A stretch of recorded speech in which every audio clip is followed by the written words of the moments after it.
காலையில் கண் விழிக்கும் பொழுதே காலில் சக்கரமும் தோளில் ரெக்கையும் கட்டிக்கிட்டு பரபரக்கிற வாழ்க்கை தான் நிறைய பேருக்கு இருக்குது. அப்படி இருந்தாலும் கூட காலையில் எழுந்ததும் செய்ய வேண்டிய விஷயங்கள் அப்படின்னு சில விஷயங்கள் கண்டிப்பாக நம்ம தவிர்க்கவே கூடாத விஷயங்கள்னு இருக்குது.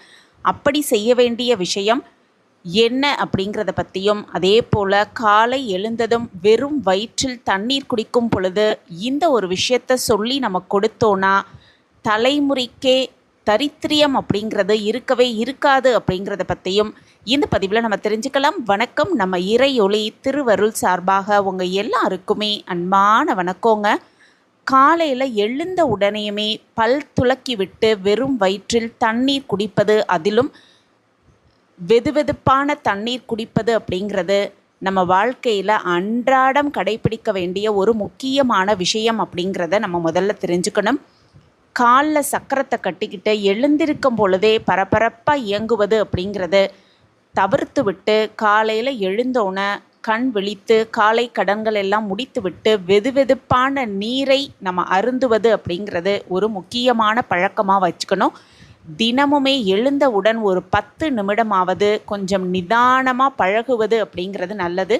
குறிப்பாக பார்த்தோன்னா காலையில் எழுந்தோனுமே நம்ம உள்ளங்கையில் கண் விழிப்பது ரொம்ப ரொம்ப விசேஷம் அப்படின்னு சொல்லுவாங்க. ஏன்னு பார்த்தோன்னா நம்ம உள்ளங்கையில் மகாலட்சுமி தேவி வாசம் செய்கிறாள் அப்படிங்கிறது ஐதீகமாகவே சொல்லப்பட்டிருக்கு. அதனால தான் காலையில் எழுந்ததும் நம்ம உள்ளங்கைகளை விரித்து கொண்டு உள்ளங்கையில் சூட்சமமாக குடியிருக்கும் ஸ்ரீ மகாலட்சுமி தேவியை வணங்கியபடி அந்த ஒரு மந்திரத்தை நம்ம உச்சாடனம் செய்யும் பொழுது மிக சிறப்பான பலன் நமக்கு கிடைக்கும் அப்படிங்கிறது உண்மை.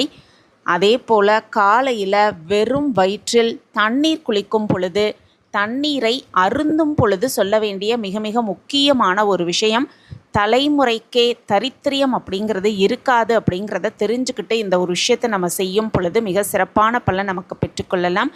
அப்படி வெதுவெதுப்பான ஒரு டம்ளர் நீரை கையில் வச்சுக்கிட்டு கண்டிப்பாக நீர் அருந்தும் பொழுது நின்றுக்கிட்டோ நடந்துக்கிட்டோ அந்த தண்ணீரை பருகவே கூடாது அப்படின்னும், உட்கார்ந்து கொண்டு தான் அந்த நீரை பருக வேண்டும் அப்படிங்கிறது முக்கியமான விஷயம். அப்படி நீரை வெறும் வயிற்றில் நம்ம எடுத்துக்கொள்ளும் பொழுது இந்த ஒரு வசிய மந்திரத்தை சொல்லிக்கொண்டே நம்ம அந்த நீரை பருகும் பொழுது தரித்திரியம் அப்படிங்கிறது நம் வாழ்க்கையில் நிச்சயமாக நம்மை விட்டு விலகிவிடும் அப்படிங்கிறது உண்மை. அப்பொழுது சொல்ல வேண்டிய மிக மிக முக்கியமான மந்திரம்னு பார்த்தோன்னா, ஓம் ரீங் வசி வசி தனம் பணம் தினம் தினம்.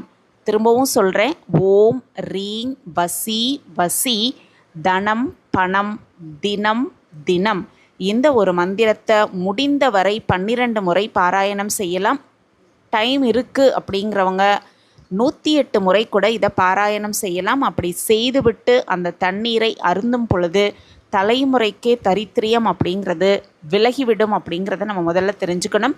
காலையில் வெறும் வயிற்றில் தண்ணீர் குடிக்கும் பொழுது இந்த ஒரு மந்திரத்தை சொல்லி 12 முறையோ அல்லது 27 முறையோ அல்லது 48 முறையோ அல்லது 108 முறையோ நமக்கு சௌகரியம் எப்படியோ அந்த முறையில் சொல்லி தண்ணீர் குடிக்கும் பொழுது தலைமுறைக்கே தரித்திரியம் அப்படிங்கிறது நீங்கிவிடும் அப்படிங்கிறத தெரிஞ்சுக்கணும். நம்ம செய்கிற ஒவ்வொரு செயலிலுமே பக்கபலமாக இருந்து நம்மையும் நம் இல்லத்தையும் சிறக்கவும் செழிக்கவும் செய்வாங்க அப்படிங்கிறத நம்ம நம்பிக்கையோடு நினைத்து கொண்டு இந்த ஒரு விஷயத்தை செய்யும் பொழுது மிக சிறப்பான பலன் நமக்கு 100% கிடைக்கும் அப்படிங்கிறது நிச்சயப்பட்ட ஒரு விஷயம். காலையில் எப்பொழுது எழுந்தாலும் சரி, எழுந்ததுமே இந்த தண்ணீர் பருகும் ஒரு விஷயத்தை நம்ம வழக்கமாக விஷயமாக செய்து கொள்ளணும், பழக்கமாக அதை வைத்து கொள்ளணும். வெறும் வயிற்றில் தண்ணீர் அருந்தும் பொழுது இந்த மந்திரத்தை சொல்லி நம்ம அந்த தண்ணீரை குடிக்கும் பொழுது அதனுடைய பலன் அப்படிங்கிறது கொஞ்சம் கொஞ்சமாக நம் வாழ்வில் எல்லா நலன்களும் பெறும் பொழுது தான் நம்ம அதை புரிந்து கொள்ளலாம். இந்த பதிவு உங்களுக்கு பயனுள்ள பதிவாக இருக்கும் அப்படின்னு நான் நம்புகிறேன். நம்ம சேனலை நீங்கள் ரொம்ப ரொம்ப ஆதரவு கொடுத்துக்கிட்டு வரீங்க, எனக்கு ரொம்ப ரொம்ப சந்தோஷம். உங்கள் ஆதரவு மென்மேலும் எங்களுக்கு கிடச்சிக்கிட்டே இருக்கும் அப்படிங்கிற நம்பிக்கையோடு மீண்டும் ஒரு புதிய பதிவில் பார்க்கலாம். இந்த பதிவு உங்களுக்கு பிடிச்சிருந்ததுன்னா மறக்காமல் லைக் பண்ணுங்கள், ஷேர் பண்ணுங்கள், அப்படியே ஒரு கமெண்ட்டையும் போட்டுருங்க. உங்கள் கமெண்ட் தான் எங்களுக்கு மிகப்பெரிய ஒரு ஊக்கமாகவே இருக்கும். மீண்டும் ஒரு புதிய பதிவில் பார்க்கலாம். நன்றி, வணக்கம்.